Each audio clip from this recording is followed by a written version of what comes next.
I'm Brian Carpenter, host of Fresh Air at 5, a part of the Education Podcast Network, just like the show you're listening to now. Shows on the network are individually owned and opinions expressed may not reflect others. Find other interesting education podcasts at edupodcastnetwork.com.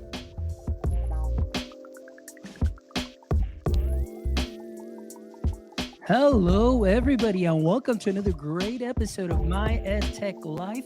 Thank you so much for joining us on this wonderful Wednesday evening, or it could be well into Thursday, depending on where you're joining us in the world. I really appreciate you making My EdTech Life a part of your day, a part of your listening pleasure. And we want to thank all our audience members. I really appreciate all the new fans, all the likes, shares, and follows. Thank you so much for following us on all your podcast players. Please make sure that you subscribe to our YouTube channel, give us a like, a share, and a follow.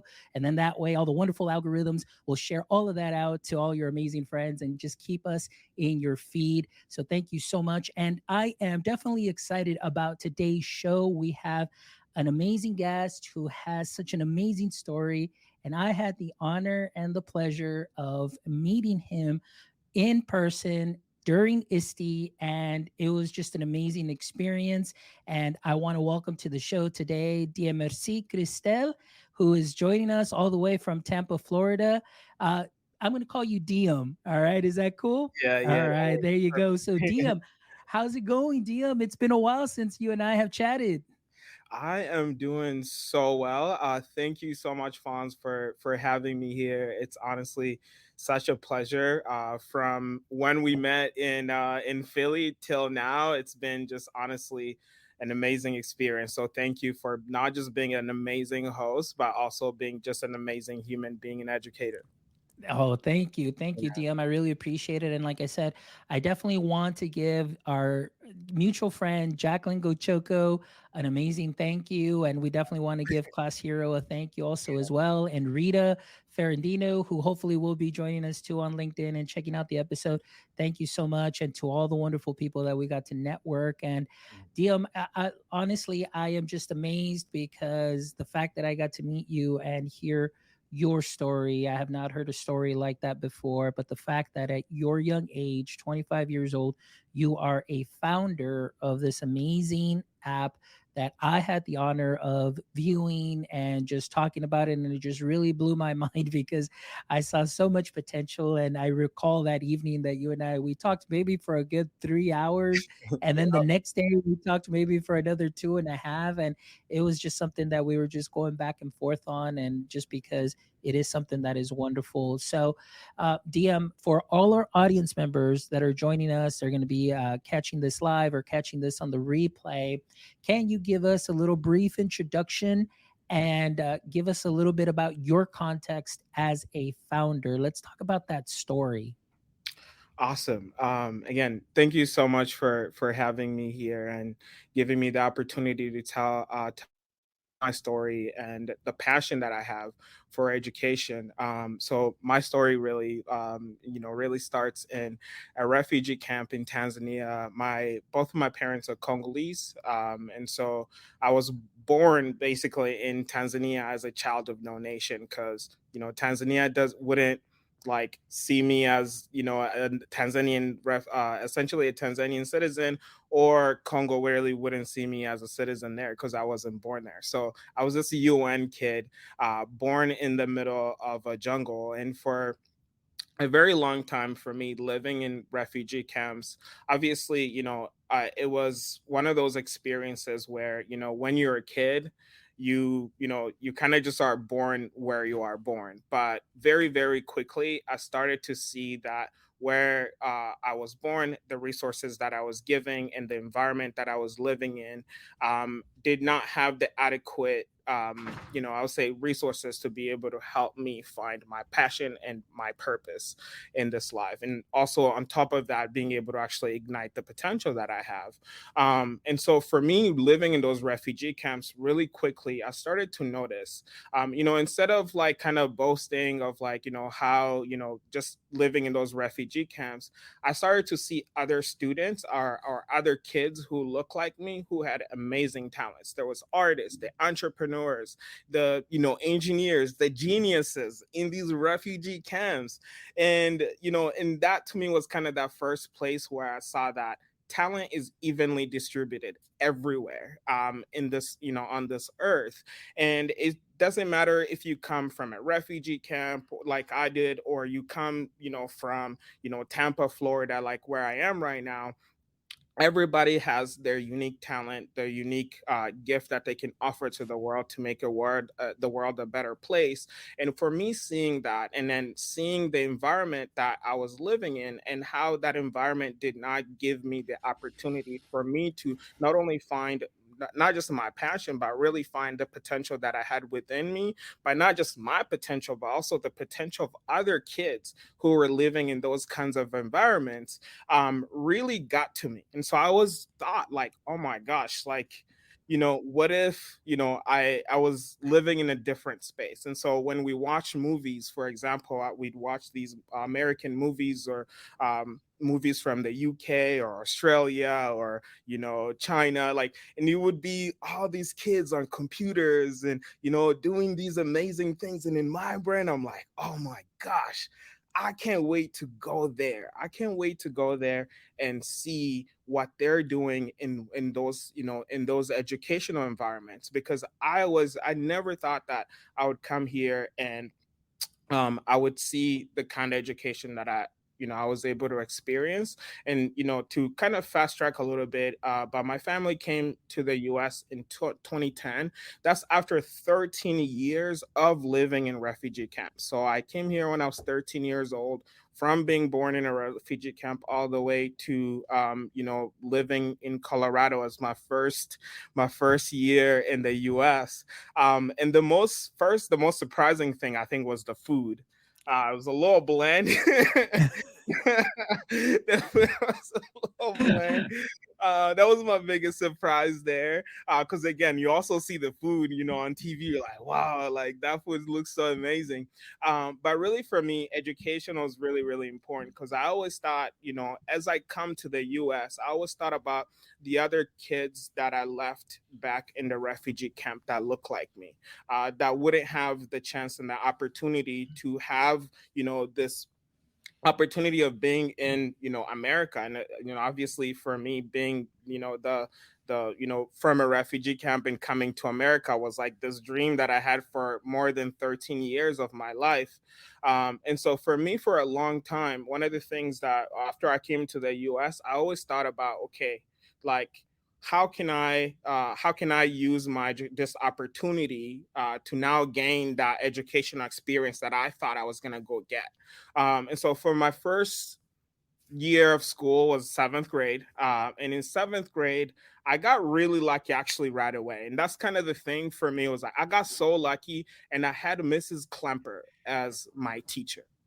Mrs. Klemper was my ELL teacher who was able to teach me English in 1 year. I got out of ELL literally going from zero English all the way to learning most of the English in a year. And that happened because Mrs. Klemper got to know who I was. She got to understand my interests, and she would just tap into a little interest that I had, and she was able to just explain something so quickly, and it made sense to me.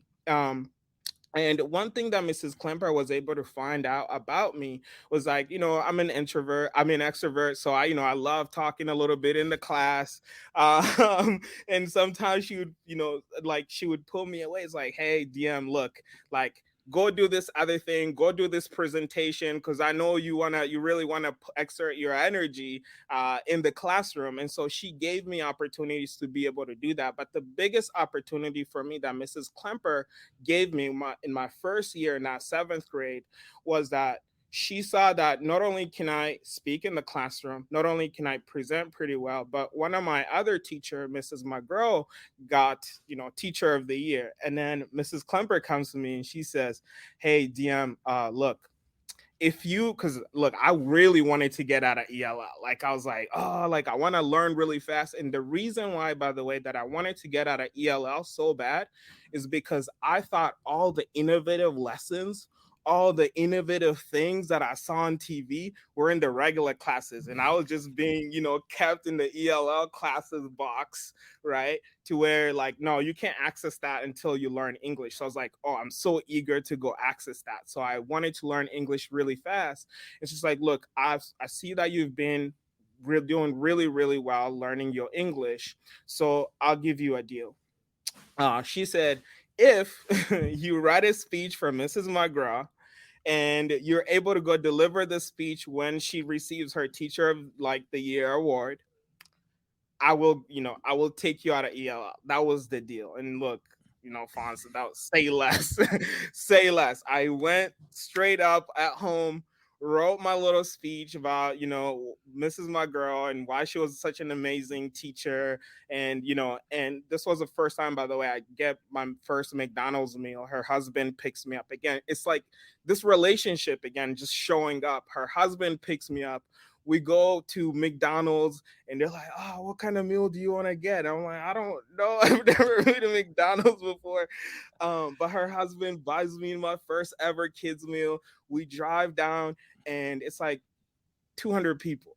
And I'm in 7th grade and, I just not even a year into America. And she gave me the spotlight to sit on that podium and not just tell my story, but also celebrate my teacher.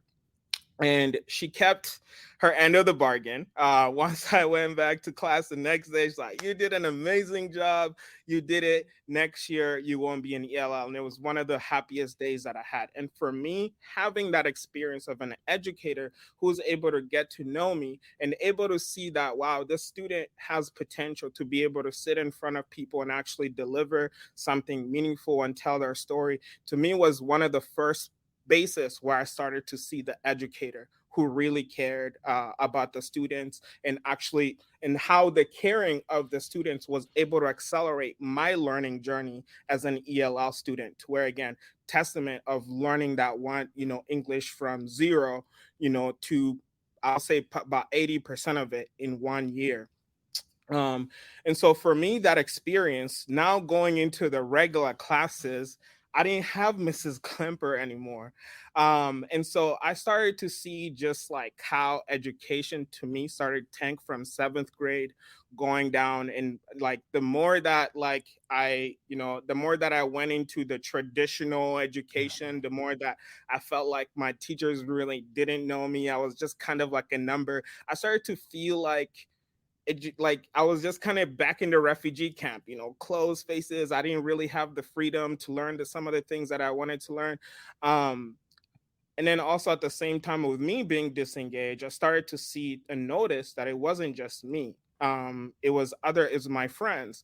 My friend who was an amazing artist, but again, like always felt stupid, always felt dumb, and I'm like, dude, you're one of the best, you artists that I know in the school, but nobody again in their school actually understood who the student is. Till today, the student is working at TJ Maxx, and I'm like, what is education actually doing to help us? So I became the C student. I opted in and I became the C student because, it was the only thing that actually allowed me to pursue other things. So I started learning how to play guitar, how to DJ. I'm a videographer. I do photography. I do graphic design. All my branding for my company, I did it by myself because in high school, I was learning all these other skills. But every time we'd go to parent teacher, conferences, and I would sit there and the teachers, in front of my parents, and they're now telling my story and also not just my story, but my potential and my future.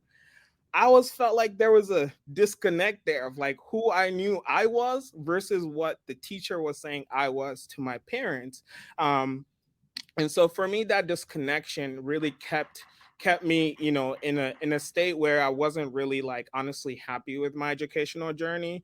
And I was really honestly disappointed in how disengaged, not just how I was disengaged, but millions of other students were disengaged. And so in high school, when two of my friends dropped out, that was it. Like that was kind of like the nail in the like, hitting the nail in the head, where I was like, you know what, someone needs to do something about this. So what I did was I went on Reddit. I was on Reddit and I talked honestly like almost almost 500 teachers through surveys. I would send a survey monkey in there, and I'll be like, guys, like, what's going on? Really doing my research to really understand the education. And at this point, by the way, I didn't even know if I was going to become an entrepreneur at all yet. So then I'll go talk to my counselor at the school again, talking about educators and how educators were able to, as you said, like a 25-year-old entrepreneur building something in education. For me, it's my teachers who were pushing me. When I went to talk to my counselor was like, "Hey, I know someone in the community who you could go talk to, and they might give you an opportunity to be able to go on the stage and pitch your idea." And I'm like, really? Again, like Mrs. Klemper, who gave me that opportunity early, gave me that confidence to say, look, I can go on a stage and I can speak about my story or tell someone else's story. And so when he gave me that opportunity and he went to talk to someone in the community, they're like, okay, here's the official date. You might go and talk about your idea of making education better. So, really going down that rabbit hole, my senior year of high school, I wasn't doing really well in physics class, and Mrs. Strand, again bringing in all these amazing educators that were able to see my potential. But Mrs. Strand comes through, and she's like, I'll go talk to her. Like, look, there's this big project I had to do. Obviously, like especially in like senior year, there's always some project to do. So I'm like, look, I need help on this project. I don't really want to do it. Like I was kind of just procrastinating a lot on this. But I was like, oh, look, but I have this like opportunity to like go and pitch. Like we had such good rapport together that I felt like, so easy for me to talk about other things and the dreams that I had with her. Again, that communication and that rapport was so important.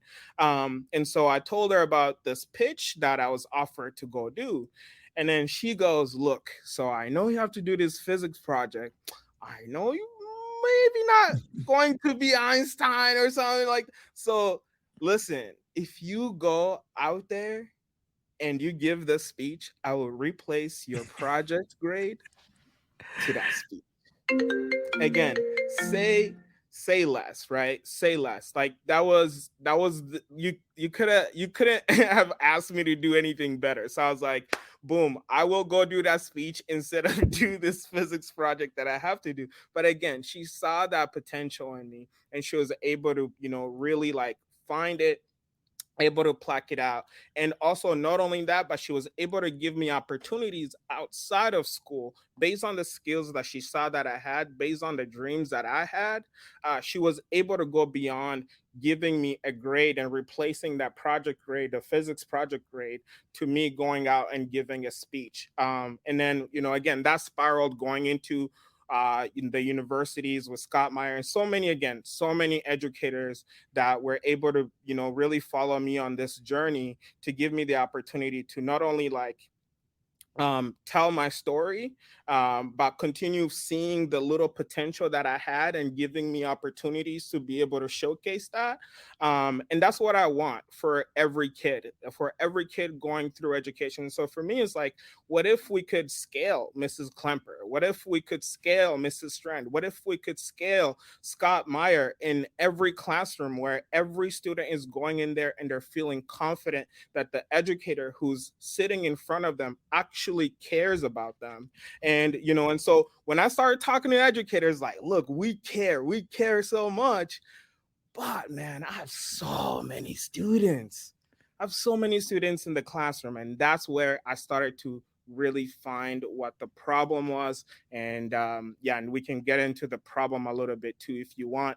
But it was really honestly talking to educators and my experience with the best teachers and seeing, well, what if I could replicate Mrs. Klemper and the love that she had for her children and the passion that she had for her students?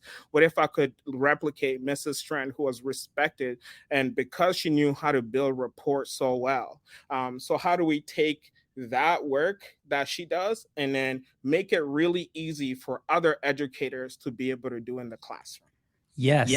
Yes to everything. One thing that I love is just the story and just hearing it. And I hope that everybody, and I know that this is only kind of like the Cliff Notes version, because when you and I talked, you told me like the whole story. But what really resonates with me here is that out of all the teachers that you had going up in 7th grade to 12th grade, you've really only mentioned three that really made that impact, because those three were the ones, and I'm not saying that there couldn't have been more, but these three that you mentioned were the ones that you said took the time to get to know you, got took the time to know what your likes and dislikes were. They really just took the time to connect with you, and that made a difference. And oftentimes we say in education, we oftentimes don't remember what the teacher, like our favorite teachers, it's not necessarily what they taught us, but how they made us feel. Mhm. And that is so important. So I am with you 110% on this, because as we know, through the millions and millions of schools that are out here, I know that it's not easy right now. And I know that there's definitely a lot of negative press, as far as education is concerned. But we saw a huge contingency of teachers at ISTE that are out there and getting re-energized and trying to do their best to continue to, push forward and be those educators and learning engineers to give students those possibilities to do what they want to do and to aspire to meet their dreams, just like you have. And one thing that I love that you did is that you saw what the problem was and you realized in yourself, it's like, okay, I'm disengaged. Why am I disengaged? I fell into that C student, like you said, because you were no longer with, I forgot her name, the teacher for your ELL teacher. What was her name? Mrs. Clamper. Miss Klemper. So Mhm. you went from Miss Klemper, now you went into the, I guess, general population or general ed.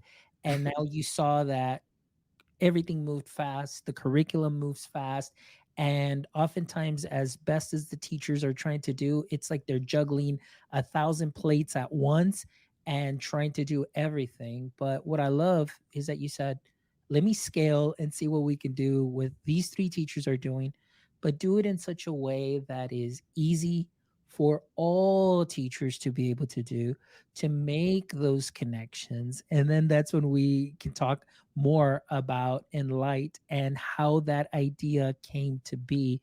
So tell me, I want to know if you can recall that moment in time where you said, this is it, like that light bulb went off and you said, I'm going to create this app and this is the vision and this is my why. You know, it was actually unexpected, I would say, because after Mrs. Strand was like, I'm gonna give you this opportunity to go out there and pitch and tell your story. I was able to get the opportunity from Greg Tavina at 1 Million Cups in Fargo. Shout out Fargo. But I spoke. I gave my 5 minute pitch, and it was so amazing that I got this standing ovation. I was like, wow, okay. And like it was honestly so mind blowing to me, because I never thought I would, like, be received, like my story would be received like that, of how I felt about the education system, and how, like, in my theories and how we could improve it. So for me, it was about two, I'll say two grown men that came to me with tears in their eyes, telling about their stories, Fonz. And for me, that was like the moment where I was like, wow, not only I knew it's not, the data says it's not just me. I know I've seen my friends, go through this, and I'm seeing and I'm living it because I am a student.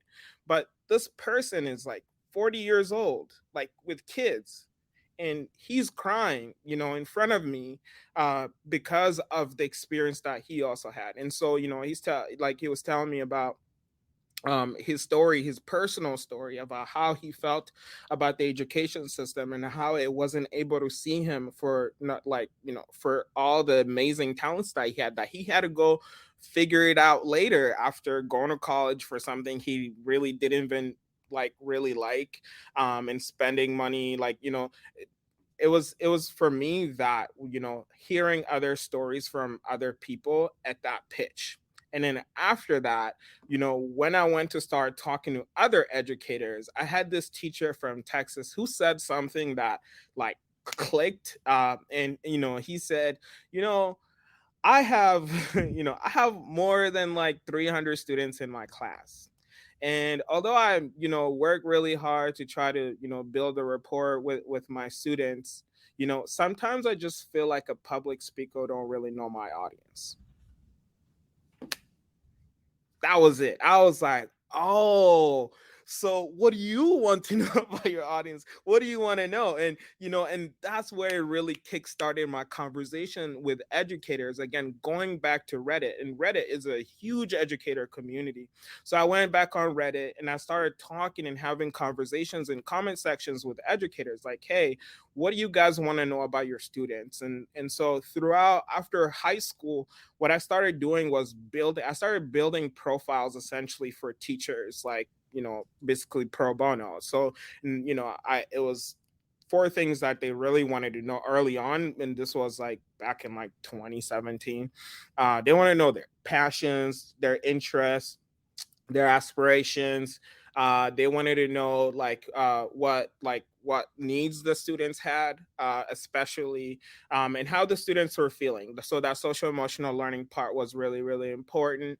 And so I just started creating Google Forms, and I would send it to teachers, and then they would distribute it to their students, and then I would receive the survey answers, and then I would create, like, basically beautiful profiles for the teacher in a more kind of like nice looking way. Because one of the things that I always heard was like, look, I do the interest surveys at the first day of school, and then I have my spreadsheet, and then like I don't like I sometimes I don't have time to go into the spreadsheet and start looking at the answers. But also at the same time, sometimes I don't know what's in common, like what are the commonalities between my students, which was honestly one of the biggest opportunities that I started to see. I was like, well, if I know how to connect with DM, okay, how do I connect with this whole classroom community? What are the things that I can touch on, or, like at the top, where had the high access points that I can touch on that would touch, 20 other students that might be in this class, for me to be able to be, deliver an engaging learning experience for my students. Again, so for me, it was like working with teachers that early and creating profiles for them, just using Google Forms is how I got started. And then when I went to speak to the state, was like, look, we're gonna give you a little bit of money. And I was like, oh, well, there's some money in this. And so I was able to use that money to build my first version, or V1 of Enlight app, which really just a lot was building, helping teachers just build student profiles, to get to understand their students. And that was 2017, 2018. Wow. You Yeah. know, and that is amazing. See, now going from that to what I saw you do, or your app, when you shared it with me and walking through, I mean, it just really blew my mind. And because I was honest with you and I told you, no, there's a lot of platforms that are out there, a lot of them are for instruction, but I have never seen an app like yours with the dashboard, with the ability to get those student profiles. The fact that you're able to build those profiles and take them on from year to year and to year. And I talked to you some of the pain points that I had when I was in the classroom, and the way that we would group students, and in the way that that perceived notion of, no, we shouldn't do that, or we shouldn't put those kids here, or those kids belong in this group. But why? Is it just because it's your bias Mhm. that you have, and not necessarily based on what their talent is? Maybe it's just like, oh, well, they're a troublemaker and I don't want them here in my group them with somewhere else, and so on. But the fact that you have that growth from year to year, and next year's teacher can see what they did the year before, and so on. And not only that, but the way that we said, from building the top down, from the bottom down, from the bottom up, to better the top down approach, for administrators and everything, to be able to see and know your campus. And that's what I loved about it the most, that it's not just a teacher knowing her students, but it's the whole campus knowing each other, because then now the principal can see what is happening, what is going on, what is that environment. And of course, you're making the best out of that information to create the best environment for student success. And it really just blew my mind. And the fact of how easy it really is. And that's one of the things that I talked about with you. Said, a lot of teachers, time is of the essence. They got to be and meet through their curriculum. They got to do their lessons. They got to do everything. So something that's going to take up a lot of time, they're probably going to be like, oh, you're just adding more to my plate. But the fact that this weekly survey that is done takes no more than about 5 minutes at all, with you have 4 questions that you build upon. And not only that, but the teacher also gets a reflection piece so they can reflect on what either they may be doing that week. And it's kind of like a little PD, just in time PD, like I called it. I absolutely love that and that vision that you have there. And so I'm really excited because of what this can do for education and really making those connections, because we talk about it a lot. And I think that's one of the pet peeves that I kind of talk to you about, is that we talk a lot about student voice and choice and student voice and choice. Well, are we really giving them student voice and choice when it's the teacher that is the sage on the stage, and not the learning engineer per se that is really just engineering the learning experience? But that's where we lose those connections. So if you'd like, DM, go ahead and if you want to set up your screen share, so you can go ahead and do that and maybe talk us through some of your main points in that vision that you had. I know I kind of might have jumped the gun a bit, but I know that you can probably explain it a lot better, because I get really excited about your app. I appreciate it. And we'll definitely get into that, because one thing that I did want to add into that, especially like working on this is our third iteration of this product, and I'm honestly really really proud to have worked with more than 400 teachers and students on this. So this is teacher informed. Like, I have been very very diligent to make sure that I'm communicating with educators, communicating with students, communicating with administrators, to really build something that is beyond like what we traditionally see in ed tech, to be honest. And for me, really, it started like with especially with talking to those educators. I learned about two things. One is we got really good at building student profiles, but I learned really quickly that, like, and this is kind of my theory here, is that education has not evolved because it doesn't know its audience. It doesn't know who it's catering to. And you look at companies like Google, like TikTok, like Instagram, the reason why they create so many amazing experiences that are keeping us scrolling all day is because they get to know us.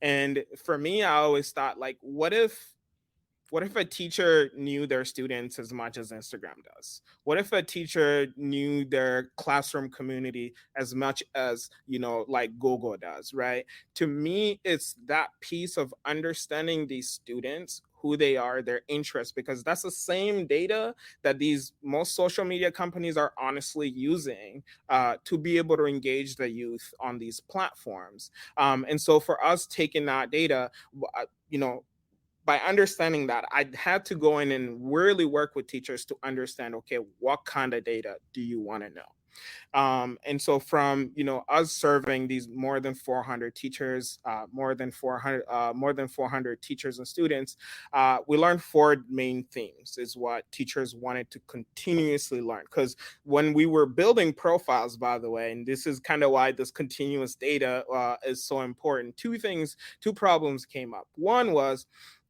a teacher comes to me and they're like, "Look, DM, I, I had gone and read a student profile, and found out this kid was really into Fortnite. So I really wanted to go. I was so excited because my son also started playing Fortnite. So I was like, gonna go talk to him about Fortnite. And then the kid's like that's like so so last month." That's like so last month. And so it's like, being able to continuously learn about students who are living in such a dynamic world that is constantly changing. I mean, last year we were, going crazy about the metaverse and, like crypto. And then now this year, everybody's going crazy about AI. Like, it's changing so fast. And so are the students really on a day-to-day basis. And so we learned that teachers getting that that data is so important, and making that data actionable is even better, even more important.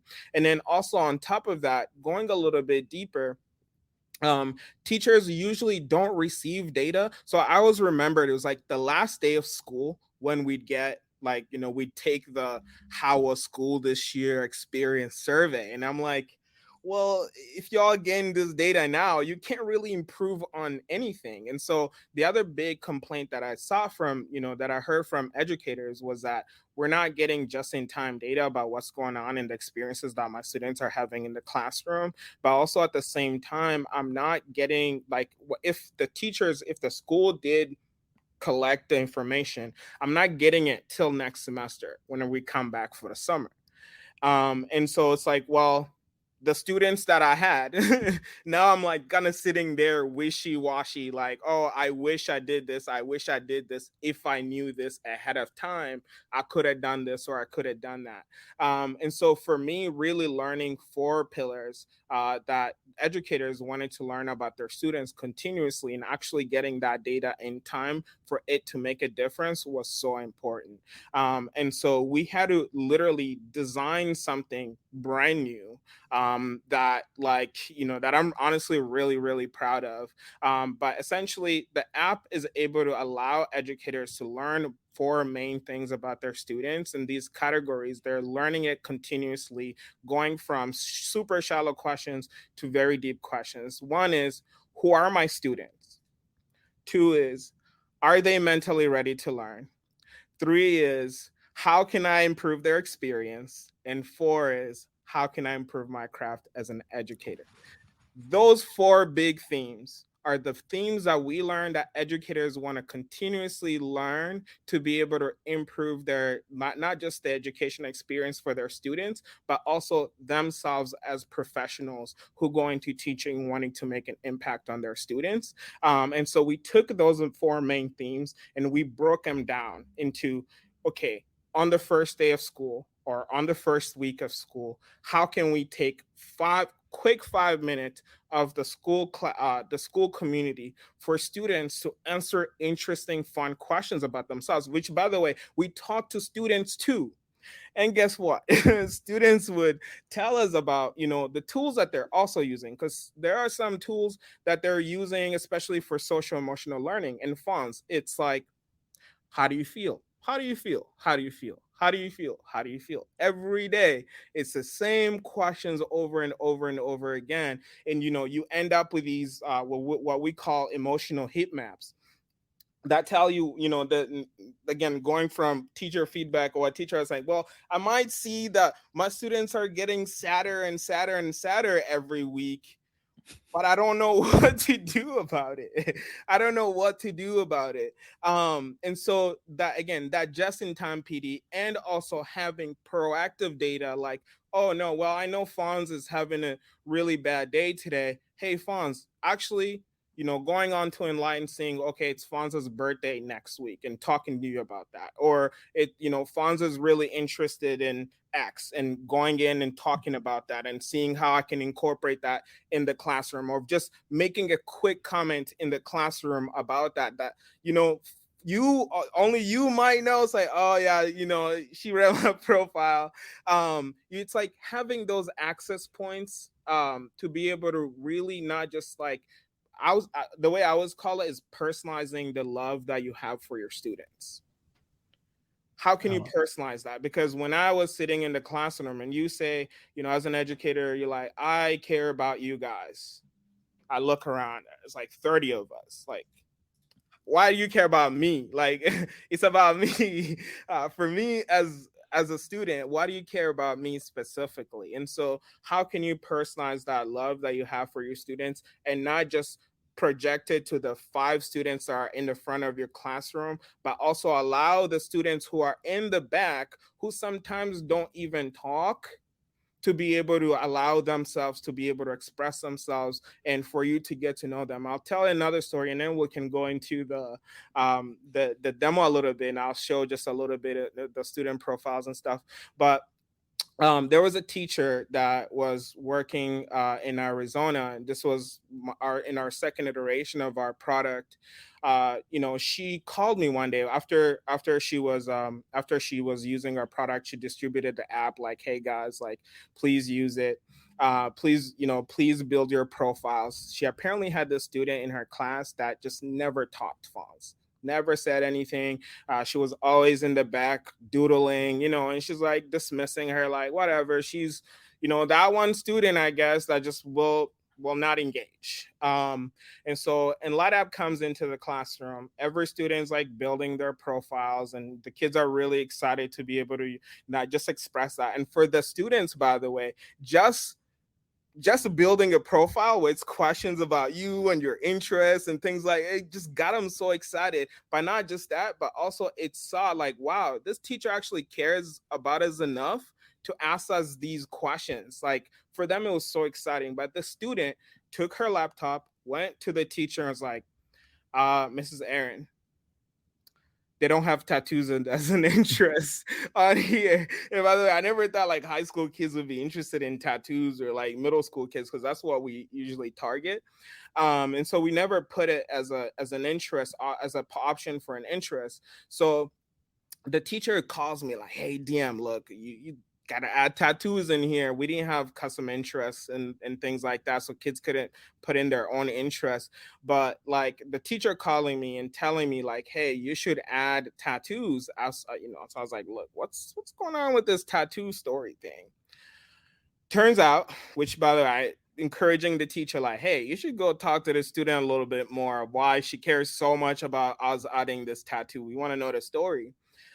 So she goes, talks to the student, and what she finds out is the whole time that the student is sitting in the back doodling stuff, and the teacher's like, "Oh, it's not, just not engaged, doesn't care."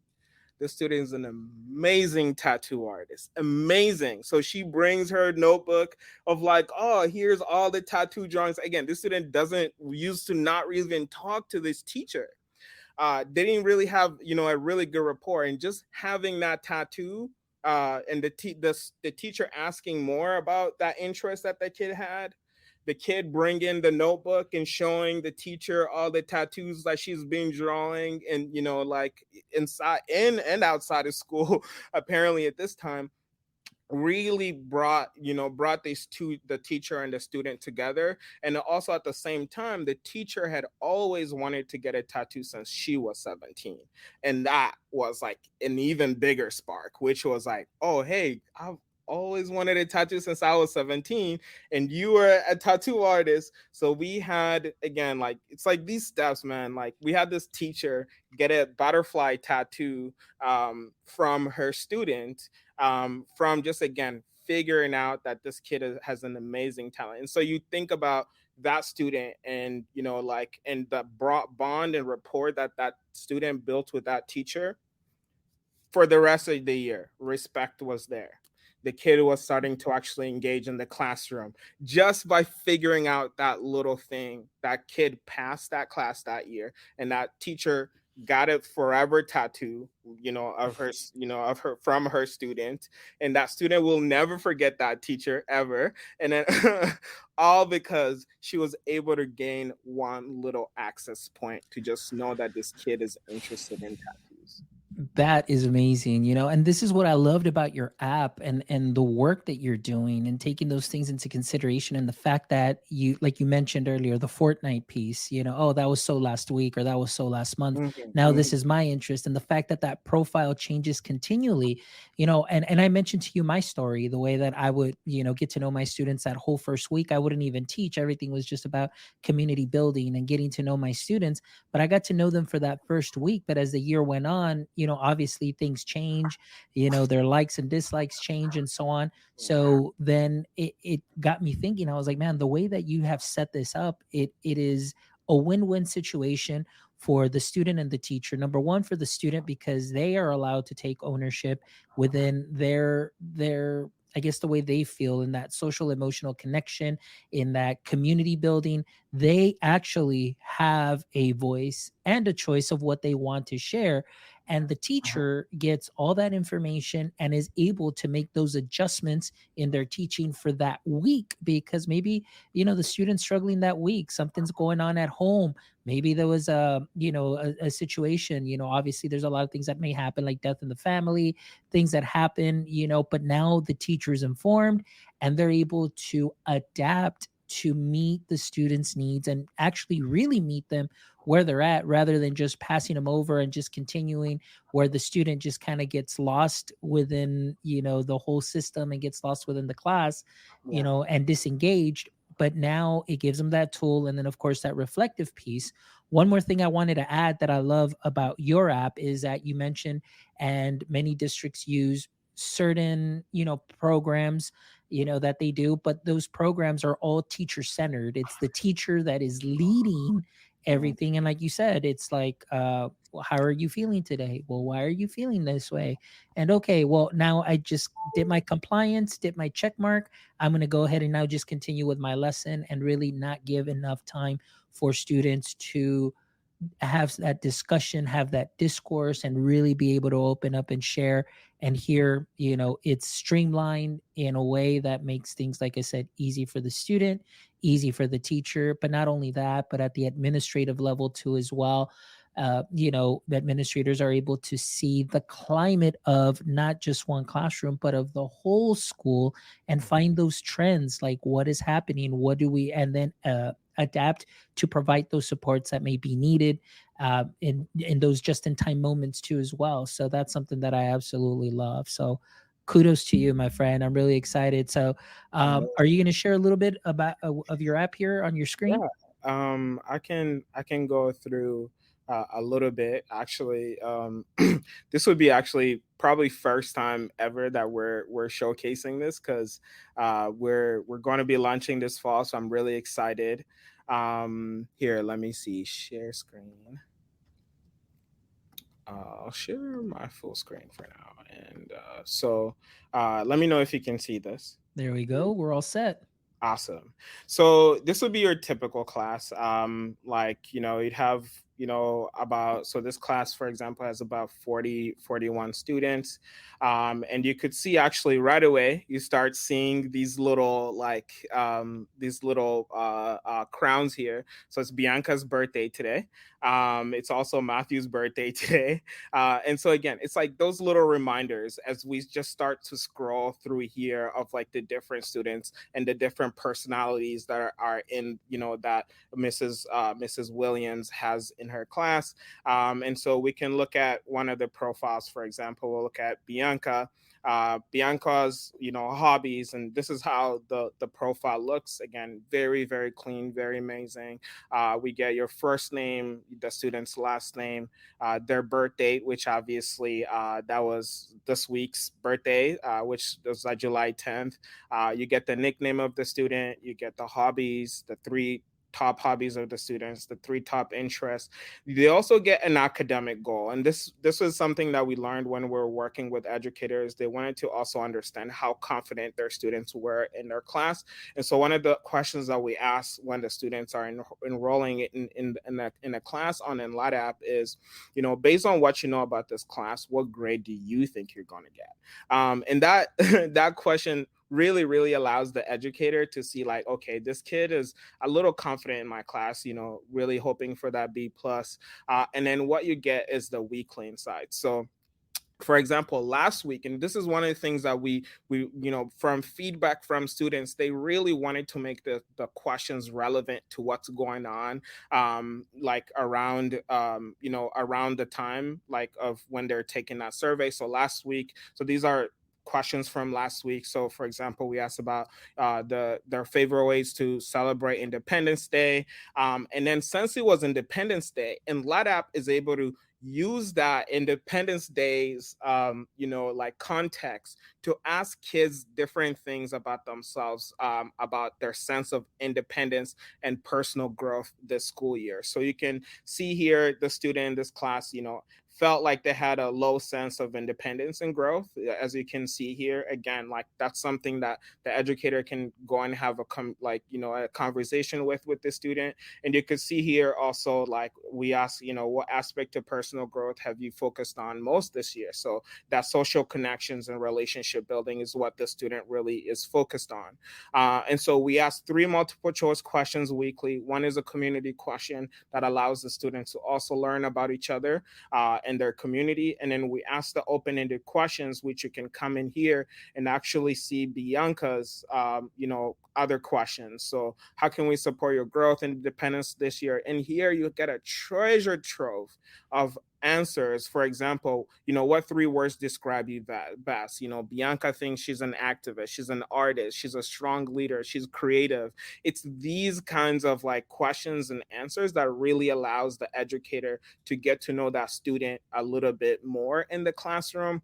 And obviously, since the teacher has a lot of students in the classroom, one thing that we're able to do here, as my internet is a little bit slow to load, we're able to build what we call class profiles. And the class profiles really allow educators to start to understand what are the trending hobbies in my class, what are the trending interests in my class. And these, again, just allow you to get those access points. So it's like, okay, if I'm going to reward my students this year in this class, movie, like putting on a movie might be the best way to do it. Or what's up, like with and then you also get to know exactly which students are actually interested in this, and you can start going deeper into that. Every week we spotlight different students, and then you get your weekly insights also to, again, continuously learn about these students.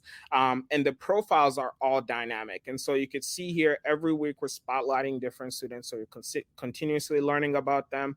And the really, really cool thing is, since it was that Independence Day and the students were able to take the survey, you get something we call a Spark. A Spark is essentially a data story.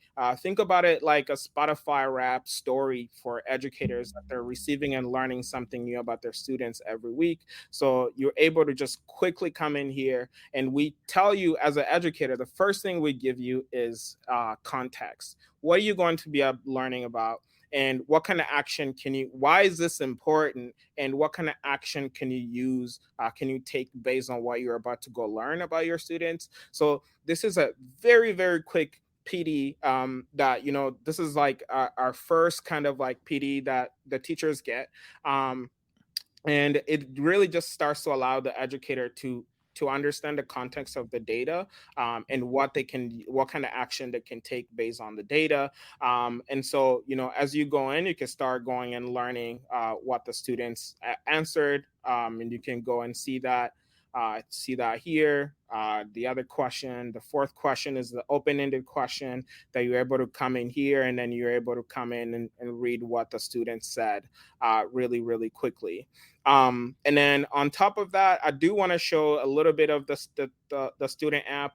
When they log in, obviously they have their surveys, and this is how the student surveys look like. Again, we made it really, really easy for the students to be able to take their surveys. For this week, how engaged do you feel during your classes on a typical day? So we're doing like something of, about engagement. What classroom activities do you feel most engaged in? I like games, I like competitions, again, or teacher-led demonstrations. You can answer multiple choice, put multiple answers to be able to allow you to express yourself as a student. And then we ask the open-ended question. These 4 questions, again, 4 quick questions, takes about 5 minutes for students to complete. And then, you could suggest something, what would it be? I would love to see more to play Kahoot, right?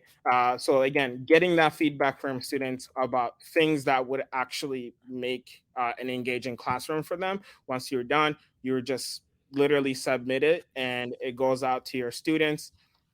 It goes out to your teacher. And the really cool thing is we also build teacher profiles. So since I'm Mrs. Chantel Williams' class, I can see the interests of her interest. And this allows, again, for the student to humanize the educator. Also talks about, you know, the reason why the teacher is also passionate about like going into teaching, gives a little bit about a bio about this teacher so the student can get to know this teacher a little bit more. And the really cool thing is, after the student takes their survey, so the student will be the first to take that survey for this week. But the cool thing is, you get to see the community question, or the first question of what how other students are answering in your class, and to be able to kind of learn about other students and how they're thinking about their school experience in school. And so, for example, to really even go deeper, even to get to learn even more about your students, we also have what we call like same thing as course profiles, but also for students. And these course profiles just allows the students to, again, like get to know their classrooms a little bit better. So you can see that the trending hobbies in this class is hip hop, art, and sneakerhead. Remember, the other class was about like watching movies and things like that. So Mhm. the approach that the teacher might have with this class might be a totally different than they would have. You know, fashion really came to the top, basketball and boxing, right? These are all access points that teachers can use, but also it's not just about the teacher, but it's also the student getting to know the community. So having this class profile as a student allows you to start figuring out different ways that you can connect with with other students in your classroom. So if you love hip hop, or if you're also a sneakerhead, you might, you know, find out who else is a sneakerhead in your class to be able to connect over that. So that's just a quick little demo of Enlight app, and I hope I'm really honestly happy to do more, like more private demos and go even deeper into what this product can do, because it's just an iceberg of it. Exactly. No, and just please make sure in the show notes you will find DM's information where you can go ahead and contact him for any additional demos. But one thing that I did want to add was I know one of our conversations that evening there in Philly, we were talking about teacher PD, and you were talking to me about it, and where I was just talking about how time consuming it is, and many times the teachers feel that it is irrelevant because it seems like a cookie cutter approach where they don't really take into account the makeup of their class. They don't take into account the demographics and, socioeconomic factors and the everything factors. But with this, the fact that the teacher is able to get that insight from the students, and not only that, but you get that spark where the teacher gets that just little quick reflection piece, which is really a short little PD session for them to just really think about what it is that they're doing that week, or what it is that they would need to do just to improve and just to continuously be better. The other thing that I loved was just the course profiles too, where, my first block class, they could be made up of all, just athletes, and then my second block class would be maybe more, fine arts students and so on. So then that gives me information as to how I'm going to present the material. And coming in from my marketing background that I did for years, I always saw each student was my customer, and I had 27 or 32 customers that I had to sell the subject matter to. So the fact that I didn't have this tool back then and was still able to do that, if I had this tool now and I was back in the classroom, I would be set for the rest of the year, and it would just make things that much easier for me and really getting to know my students. And like you said, really making the learning personal and really making those connections. And like we talked about, making those connections from the bottom up to improve the top down. I'm a big proponent of the students being able to connect to teachers, teachers being able to connect with students through your app, but also that global holistic approach where now the principal is connected to the teachers who are connected to the students, and then they know pretty much as a whole what is trending in their school, and then they can go ahead and improve that based on the feedback that they're getting. So I see this as something that is huge, and that's why I got really excited, because I have not seen anything like this in my years of just, you know looking through apps and really being an early adopter of many things. This to me seems like something that's really going to be like it's really going to revolutionize education and really take it to that next level. So DM, I am so glad that I had the opportunity to meet you. I am so glad I had the opportunity to just at least give you my feedback also, and just to work alongside with you those days there in Philly. And I wish you the best, my friend. Thank you so much. But before we go, Dion, please share with our audience members. I know that I'm going to be putting the information in the show notes, but what would be the best way if we have an education leader, if we have maybe an administrator, or we have maybe just a govern somebody from the board of a school district or anything that would like to hear more about Enlight app, what would be the best way that they can get a hold of you? Amazing. So you can go to enlightapp.co. It's our website, which by the way, we just hit about 1,000 teachers on our wait list. And so we have a massive wait list. You could go to enlightapp.co, and you're able on there. You could actually schedule a call with me right on the website. And it's going to be on that call to action button where it says seed in action. Just put time on my calendar, I'll be right there, and we can go through the whole full product. Like I said, I only showed just a little bit of it to give you just a little teaser, because there's so much more that goes into it. And so the best way is enlightapp.co, or you can reach out directly to me on LinkedIn at DMRC Christel, or on Twitter at Carpe Diem slash at the end. But yeah, I'm really excited. One thing that I did want to just add really quickly is, like, I'm really excited about AI.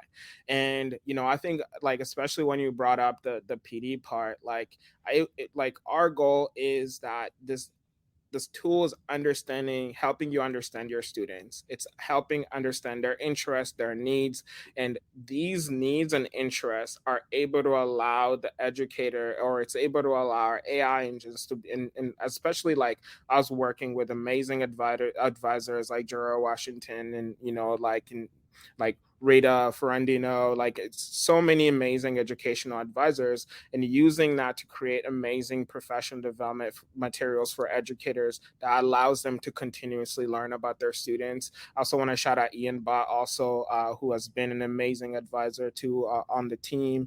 But the goal is putting an AI engine on top of this platform. It's going to be taking it to the next level. So I'm really excited to explore that with educators this year.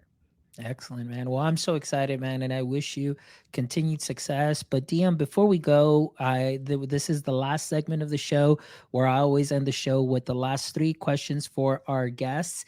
And this segment is sponsored by Content Clips. Please make sure you visit contentclips.com. Check out my boy Dylan Schmidt.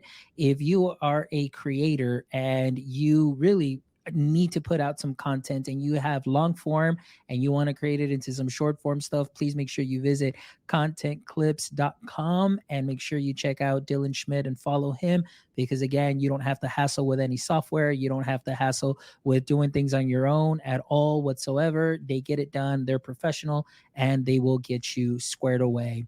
All right. So DM, let's go ahead and get started with the last three questions. This is my favorite segment. And I know I didn't prep you for this, but it's okay. We're going to kind of take it as it is. But I wanted to ask you right now, DM, in your current or in the current state of education, and we know that Superman, his weakness was kryptonite. So that was the weapon that was used against him and kind of made him weak. So in the current state of education, what would you say is your current edu kryptonites? That's a really good question. I would say bureaucracy. Okay. Yeah, I would say bureaucracy is the edu kryptonite that just doesn't allow educators to be the supermen and superwomen in their classrooms, and to also allow the students to emerge out of classrooms with becoming their own superwomen and supermans. Excellent. Great answer, DM. I really appreciate it. That's really a unique answer. I haven't heard that one yet. Thank you so much for that one. All right. Question number 2 is, if you could have a billboard with anything on it, what would it be and why? Mm. Um, it would be a massive billboard that essentially it would essentially say that talent is distributed, but opportunities not. so let's, and then it would have like kind of like a call to action at the bottom, say every kid's dream should be nurtured and you should be part of that nurturing of that dream. That would be my billboard. Hey, there you go. Nobody said that it had to be a small billboard. It could be a billboard of any size. All right, great Amazing. answer there, DM. And the last question, DM, is let's go. This is kind of like a more chill, relaxed one. So I wanted to ask you if you can turn one of your favorite hobbies or activities into a full-time profession, what would it be? Ooh, that's a good one. I love cars, so I would love to be an F1 driver. Ah, But I just be on the highway. all right, great answer. So we got F1 driver. That is the first two as well. Well, DM, I really appreciate you so much. Thank you so much for taking the Appreciate time out you of as your well. busy schedule to be here this evening and just to share your vision, share your vision with all of us, and definitely something that I am really excited about. I also want to give, like we did earlier in the show at the very beginning, give Jacqueline Gochoko a big shout out. I know she's joining us here. Jacqueline, thank you so much. Class hero as well. Thank you. Rita, we had Mike Tedeschi here also as well, who's giving you a shout out to as well.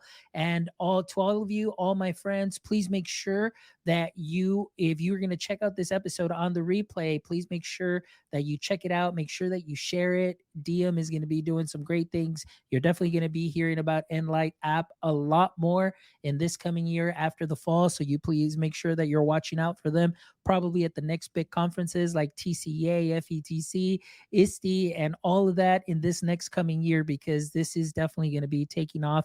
And, for you all, you heard it here first. I'm calling it out. He's definitely going to be doing some great things with this. I'm really excited about that.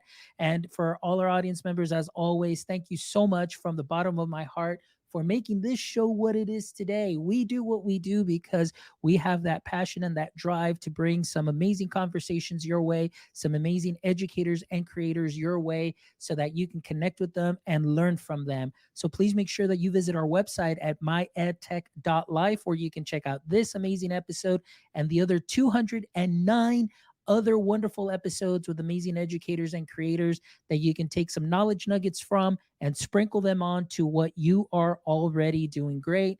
If you want to go ahead and support our show too as well, please make sure you check out our merch store, where you can go ahead and get some fresh My EdTech Life gear, and all of that goes back into the show. And so we can continue to bring you some amazing guests and amazing conversations. So as always, guys, thank you so much. And my friends, until next time, don't forget, stay techy.